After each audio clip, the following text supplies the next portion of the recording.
آقا فرماتے ہیں گھبراؤ نہیں، یہ مجھ سے بات کر رہا ہے، یہ مجھ سے گفتگو کر رہا ہے، یہ مجھ سے کلام کر رہا ہے، یہ مجھ سے بات کر رہا ہے۔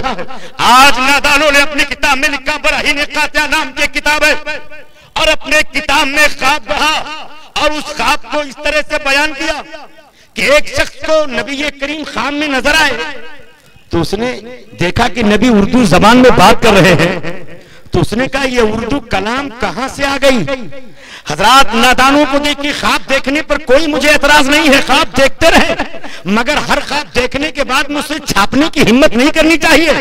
نبی کائنات اردو میں بول رہے ہیں، تو کہہ رہا ہے وہاں کا معلم کتاب لکھنے والا، پوچھا گیا یہ کلام آپ کو کہاں سے آ گئی؟ یعنی ایک سبق دیا زمانے والوں، انہوں نے جو سوچا کہ یہ جو عربی مدرسہ کھولتے ہیں عربی نہیں جانتے ہیں، اسی لیے تو نبی نے اردو زبان میں کلام کیا، لیکن اس کے پیچھے مقصد یہ تھا ان کا کہ نبی کو اردو ہم نے سکھایا۔ نبی کہتے ہیں جب سے علماء دیوبند سے میرا رشتہ ہوا، اردو کلام کرنے کا مجھے موقع مل گیا، سبق مل گیا، سلیقہ مل گیا۔ نادارو، تم نے اردو کو نبی کو سکھانے کا جو ناپاک خیال رکھا، تمہارا ہی تھوک تمہارے چہرے پر آیا۔ پوری دنیا کی ڈکشنری میں چیلنج کرتا ہوں، جتنے بھی اہل زبان ہیں، میر ہو، غالب ہو، ذوق ہو، آتش ہو، سب کے ہاں کلام مذکر ہے، کلام کہاں سے آ گیا؟ مگر ان کے ہاں دیکھیے جب اردو نبی کو سکھانے کا ناپاک جذبہ لے کر اٹھے تو کہتے کلام کہاں سے آ گئی؟ غالب نے قبر میں سر پیٹ لیا ہوگا، میر نے اپنے دامن کو پھاڑ لیا ہوگا کہ جس لفظ کو ہم نے مذکر کہا، صاحبان زبان نے مذکر کہا، ان کے ہاں پہنچ کر وہ مذکر مؤنث ہو گیا۔ ارے یہ وہ لوگ ہیں کہ جن کے بارے میں کیا بتاؤں، یہ وہ لوگ جو نبی کو سکھانے کی بات کرتے ہیں۔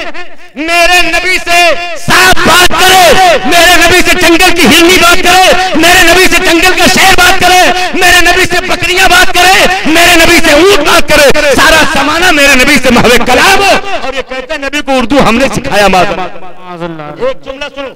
حضرت آدم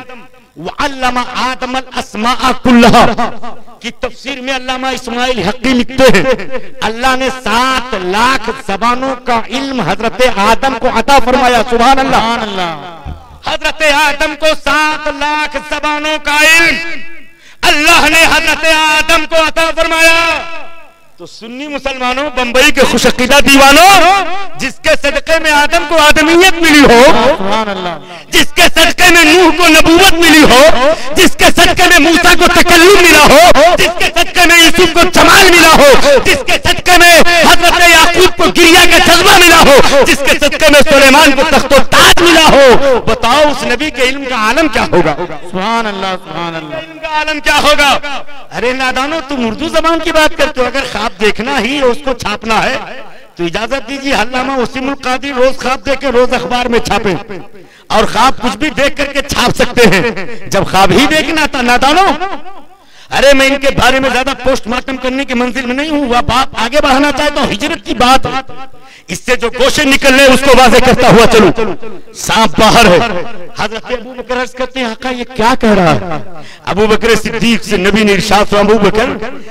اگر تم یار غار ہو تو یار مار یہ ہے، یہ وہ سانپ ہے جو میرا یار ہے، جو میرا انتظار کر رہا ہے۔ اس نے سوچا کہ ابو بکر کی اگر تلوے میرے اس سر پہ لگے رہیں گے تو باہر نہ نکلوں گا، نبی کے جمال کو نہ دیکھ سکوں گا، اس لیے مجبوراً ڈنک مارنے کی بات کہہ رہا ہے۔ آقا میں نے مجبوراً ڈنک مارا ہے کہ ابو بکر ہٹا دو، جتنے سوراخ تھے سب کے منہ پہ میں جاتا رہا، سارے منہ کو بند پایا، اس پہ ابو بکر کا تلوا دیکھا تو میں نے گدگدی لگا کے ہلکا سا ڈنک مارا ہے کہ ابو بکر اگر تلوا ہٹاؤ گے نہیں تو نبی کا جلوہ دکھاؤ گے کیسے؟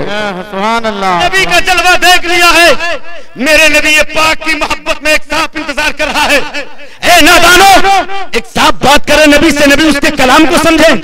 اور تم کہتے ہو نبی